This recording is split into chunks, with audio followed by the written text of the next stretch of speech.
के साथ आगे बढ़ रहे हैं। देखिए, चैत्र नवरात्र का दूसरा दिन है आज और मां ब्रह्मचारिणी की पूजा लगातार की जा रही है और भक्त लगातार मंदिरों में पहुंच रहे हैं। जय माता दी के जयकारे जो है वो मंदिरों में लगाए जा रहे हैं। माना जाता है कि मां ब्रह्मचारिणी की पूजा करने से जो है मां आपकी हर मनोकामना पूर्ण करती है और शुभ भी माना जाता है। इस बार आपको बता दें कि मां जो है वो पालकी पर यानी कि डोली पर सवार होकर आई है। और अगर देखा जाए तो जब जब भी पालकी पर और डोली पर सवार होकर मां आती है तो इस दृष्टि को, इस दशा को शुभ नहीं माना जाता। तो ऐसे में अगर आप व्रत रख रहे हैं तो पूरी श्रद्धा के साथ रखिए, हो सके तो कोई भी चूक ना हो।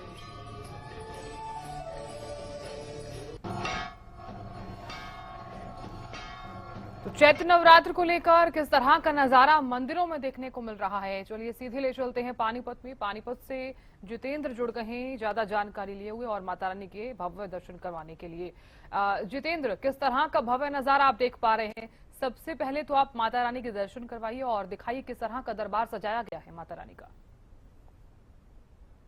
साधना, इस समय हम जो है ये भीषण स्वरूप कॉलोनी में है और ये शिव मंदिर है और यहाँ पर सबसे बड़ी विशेषता ये है कि यहाँ पर जो है नवदुर्गा रूप में जो शक्तिपीठ है वो स्थापित की गई हैं। ये एकमात्र यहाँ पे पानीपत में एक ऐसा मात्र मंदिर है जिसके अंदर आपको सभी नव रूपों में जो है वो देवी जो है वो विराजमान मिलेंगी और उनकी लगातार जो है पूजा अर्चना करने के लिए तमाम लोग जो है दूर दूर से यहाँ पर पहुंचते हैं। यहाँ पर आप देख रहे हैं कि जिस तरीके से मंदिर में जो है प्रवेश वर्जित है, लेकिन हमने कल ही जो है इसकी अनुमति ली थी। यहाँ पर आप देखेंगे कि आपको लगेगा कि श्रद्धालु जो है वो दर्शन करते हुए निकल जाते हैं। व्यवस्था इतनी सुचारू रूप से है कि कहीं भी आपको किसी भी प्रकार का व्यवधान नहीं मिलेगा और लगातार जो है श्रद्धालु जो है वो तमाम जो श्रद्धालु है वो यहाँ से जो है दर्शन कर कर जो है वो जा रहे हैं। और सबसे बड़ी बात है, जिस तरीके से साधना आपने बताया कि इस बार जो है मां डोली पर सवार होकर आ रही हैं, जिस तरीके का आकलन है, लेकिन जिस तरीके ग्रह नक्षत्र भी हैं,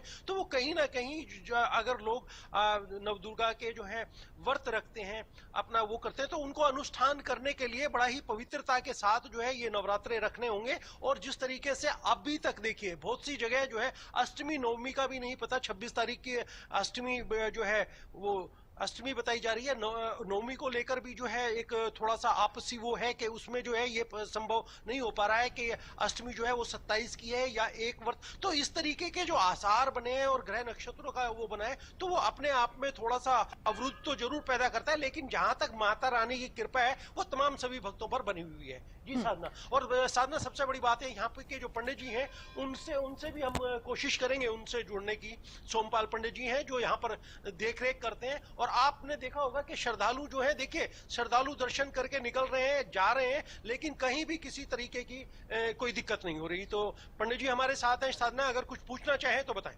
जी बिल्कुल जितेंद्र, मेरा सवाल आपसे है क्योंकि आप पुजारी जी से बातचीत करने का प्रयास कर रहे हैं, आप पुजारी जी से जानने का प्रयास कीजिए क्योंकि लगातार जो है वो नवरात्र को लेकर ये संशय बना हुआ है कि सप्तमी और अष्टमी एक ही दिन है। तो इस संशय को, क्योंकि तमाम जातकों के मन में भी ये संशय बना हुआ है, इस संशय को आप क्लियर कीजिए।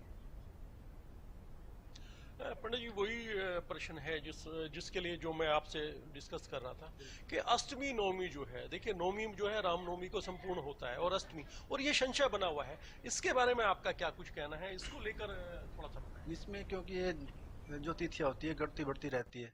पहले जो 10वीं थी जो डबल थी, अब अष्टमी नवमी हमने 26 तारीख को भी दे रखी, जो दिवाकर पंचांग है उसमें 26 तारीख दे रखी है, अष्टमी और रामनवमी। तो अष्टमी और नवमी ये मान के चलें कि ये इकट्ठी है या 27 की अलग पड़ेगी? क्या कहते हैं? जो पत्रों में दे रखी है वो 26 तारीख की दे रखी है। हाँ जी, कुछ 27 को भी दे कह रही है, मतलब पूरी शंका है, 26 को ज्यादा। देखिए साधना, पंडित जी ये कह रहे हैं कि जो तमाम जो है पत्रे वगैरह होते हैं और इस पर जो है सबसे बड़ी बात यह है कि अगर उसमें देखा जाता है तो इसमें जो है दो राय बनी हुई हैं, तो उसको लेकर लेकिन जो निष्कर्ष निकला है वो 26 तारीख की ही जो है वो नवमी भी बताई जा रही है और अष्टमी भी बताई जा रही है। जी बिल्कुल जितेंद्र, आप बने रहिए हमारे साथ, आगे भी आपसे हम जानकारी लेंगे, आप बातचीत करिएगा पंडित जी से। गगन भी लगातार बने हुए हैं। गगन, फिलहाल किस तरह का नजारा आप देख पा रहे हैं और अब तक कितने श्रद्धालु और जो जातक हैं वो मंदिरों में पहुंच चुके हैं? किस तरह का नजारा? माता रानी के आप दर्शन भी करवाइए और इस वक्त आप किस मंदिर में मौजूद हैं?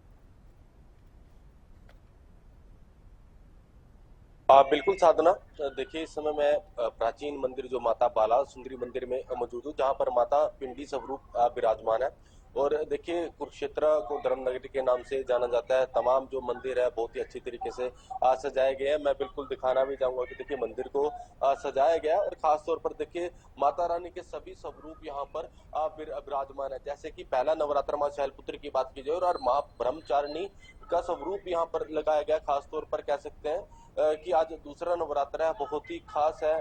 भक्तों के अंदर एक आस्था देखने को मिल रही है। पंडित जी हमारे साथ मौजूद है, बातचीत करेंगे। पंडित जी, आज दूसरा नवरात्र है, किस तरीके से पूजा करनी चाहिए, किस तरीके से भक्त आज माता को प्रसाद चढ़ा रहे हैं, क्या कुछ विधि विधान है और क्या कुछ खास आज माता को लेकर जो है चढ़ा जा रहा है? देखो, आप सभी को जय माता की, नवरात्रि की हार्दिक शुभकामनाएं। आज माता का दूसरा नवरात्र है, ब्रह्मचारिणी माता का दिन है आज।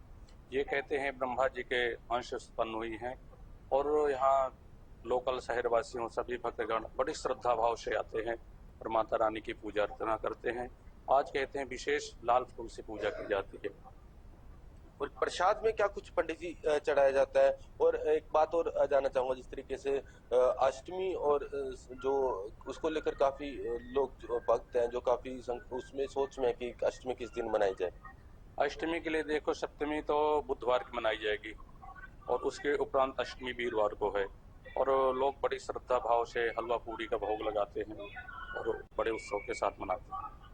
बिल्कुल, देखिए यहाँ पर भक्त भी देखिए बैठे हुए हैं और देखिए अपनी आस्था बनाए हुए हैं। मैं जरूर मंदिर के अंदर दर्शन जरूर करवाना चाहूंगा कि किस तरीके से देखिए मंदिर को बहुत ही अच्छी तरीके से सजाया गया है। क्योंकि देखिए आस्था की बात की जाए तो सनातन धर्म की बात की जाए तो बहुत ही हर्षोल्लास के साथ मनाया जाता है चैत्र नवरात्रि। देखिए मैं जरूर दिखाना चाहूंगा कि यहाँ पर जो है पिंडी सब जो है विराजमान है और देखिए मंदिर को बहुत ही अच्छी तरीके से सजाया गया है। कह सकते हैं कि जो लोग जो भक्त यहाँ पर पहुंच भी रहे हैं तो सुबह से ही लोग भक्त यहाँ पर पहुंचना शुरू हो जाते हैं।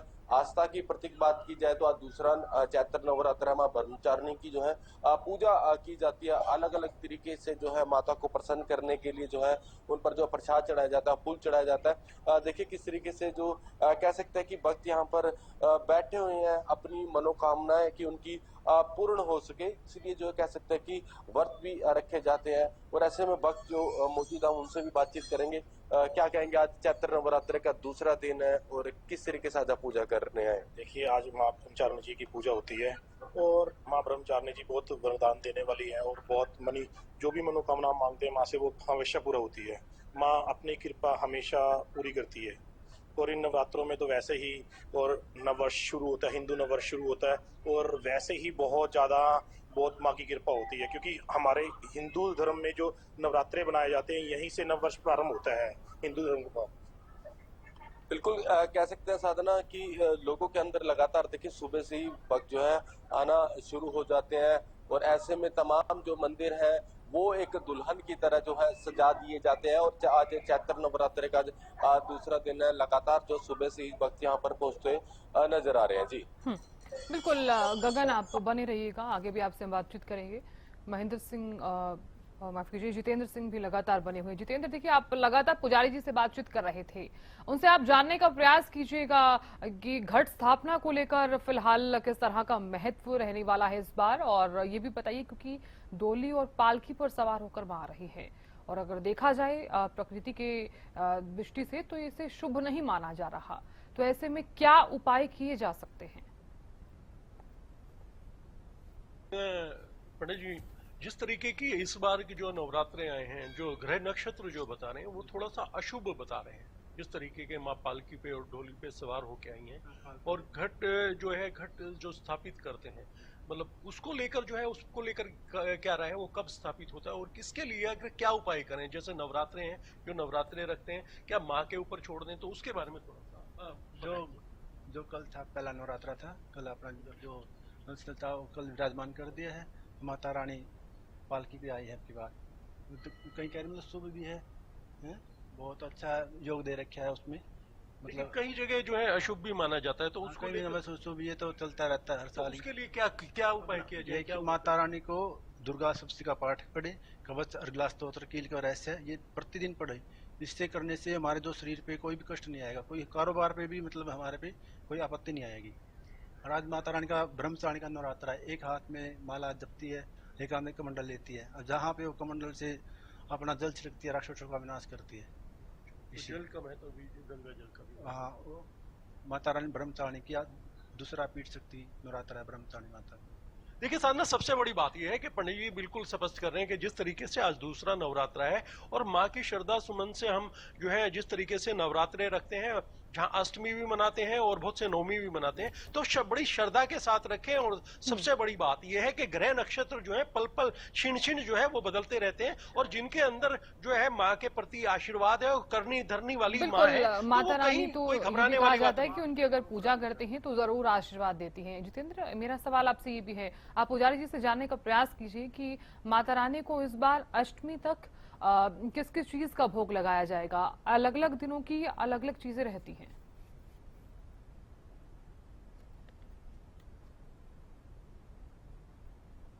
है जैसे हलवा पूरी बनता है, क्या कुछ विशेष हो सकता है नवमी वगैरह पर? किस चीज का, किस तरीके का भोग लगाया जाए? हर दिन जो है वो पूजा करने, तो पूजा जैसे शाम को करते हैं, सुबह से करते हैं, तो उसके बारे में थोड़ा सा हमारे दर्शकों को थोड़ा सा बता दीजिए। ऐसा है जी, अष्टमी को तो माता रानी का छोले का, हलवे का, पूरी का भोग लगता है, इसी से माता रानी अपना तो नवमी की अगर बात उपवास की है। जाए, कई मतलब नवमी पूजते हैं, कई अष्टमी पूजते हैं, जो शुरू से उनकी परंपरा चल रही है, तो उसको भी माता रानी मतलब छोले हलवे पूरी से ही, जो कनिकाएं जिमती है उनसे ही अपना उपवास संपूर्ण करती है। अच्छा पंडित जी, जो अखंड ज्योत जला रहे हैं, जो अखंड ज्योत जला रहे हैं, नवरात्रे बनाते हैं, उनके लिए क्या विशेष है? क्या वो प्रसाद में बनाए, क्या कुछ खाएं, किस तरीके से करेंगे, थोड़ा सा और बता दीजिए हमारे। जो जलाते हैं माता रानी की ये अखंड ज्योति है, हमारे घर में भी इसी प्रकार से अपना प्रकाश जगता रहे, अंधकार से प्रकाश की तरह माता रानी आशीर्वाद देती है। और शुद्धता के साथ रहें। हाँ, शुद्धता के साथ रहना पड़ेगा, ब्रह्मचारी का पालन करना पड़ेगा, खान पीन का थोड़ा विशेष ध्यान करना पड़ेगा, इसका बहुत। देखिए सामने सबसे बड़ी बात यह है कि अगर मान लीजिए आप नव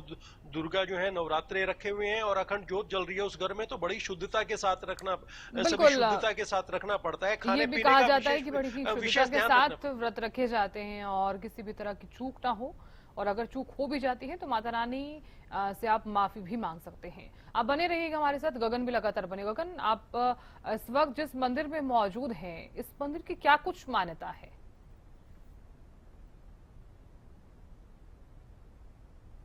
बिल्कुल साधना, देखिए ये प्राचीन मंदिर है और यहाँ पर माता रानी जो है पिंडी स्वरूप जो है विराजमान है, इसीलिए इस मंदिर की यही खासियत है। और देखिए, और प्राचीन मंदिर है, देखिए देश विदेशों से लोग यहाँ पर पहुँचते हैं। माता बाला सुंदरी का ये मंदिर है, और ऐसे में कह सकते हैं कि इसका अलग ही इतिहास है, और ऐसे में लगातार जो है लोग यहाँ पर पहुँचते नजर आते हैं।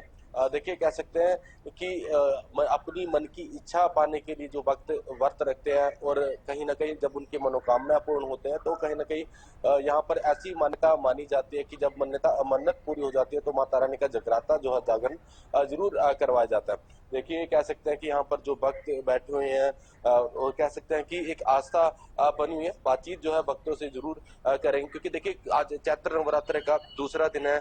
क्या कहेंगे, माँ ब्रह्मचारिणी की पूजा की जा रही है। आज माँ ब्रह्मचारिणी के रूप में दूसरा नवरात्रा भक्तजनों द्वारा बनाया जाता है, और माँ ब्रह्मचारिणी सभी भक्तों की मनोकामना जल्द से जल्द पूर्ण करती है। जैसा कि आप माँ बाला सुंदरी प्रांगण में श्रद्धालुओं की संख्या दिन पे दिन बढ़ती जा रही है, और माँ की कृपा से इनकी मनोकामनाएं यहाँ पर माँ के चरणों में माथा टेकने से शीघ्र पूर्ण होती है। जय माँ भगवती, जय माँ बाला सुंदरी। बिल्कुल, देखिए कह सकते हैं कि मंदिर को भी बहुत ही अच्छी तरीके से सजाया गया। देखिए मैंने जिस तरीके से बताया कि प्राचीन मंदिर है, माँ बाला सुंदरी का मंदिर है, और यहाँ पर माता रानी पिंडी स्वरूप जो है विराजमान है, इसीलिए इस मंदिर की जो है खास विशेषता है। देखिए हिंदू कह सकते हैं कि नववर्ष का दूसरा दिन, और माँ ब्रह्मचारिणी की जो है पूजा की जा रही है। लोग अलग अलग तरीके, भक्त हम कह सकते हैं कि भक्त अलग अलग तरीके से जो है माता पर जो है प्रसाद जो है चढ़ाते नजर आ रहे हैं। और अपनी मनोकामना पूर्ण हो, इसलिए जो है व्रत भी जो है भक्त रखते हैं। और ऐसे में कह सकते हैं कि सनातन धर्म में जो है जो चैत्र नवरात्र आते हैं बहुत ही खास जो है माने जाते हैं। जी साधना। बिल्कुल गगन, बहुत शुक्रिया जानकारी देने के लिए और भव्य नज़ारा दिखाने के लिए और दर्शन करवाने के लिए। जितेंद्र, आपका भी बहुत बहुत शुक्रिया जानकारी देने के लिए और पुजारी जी से बातचीत करने के लिए। तो देखिए, चैत्र नवरात्र का ये शुभ अवसर है और ऐसे में आप भी पूरी श्रद्धा के साथ तमाम जातक जिस तरह से व्रत रख रहे हैं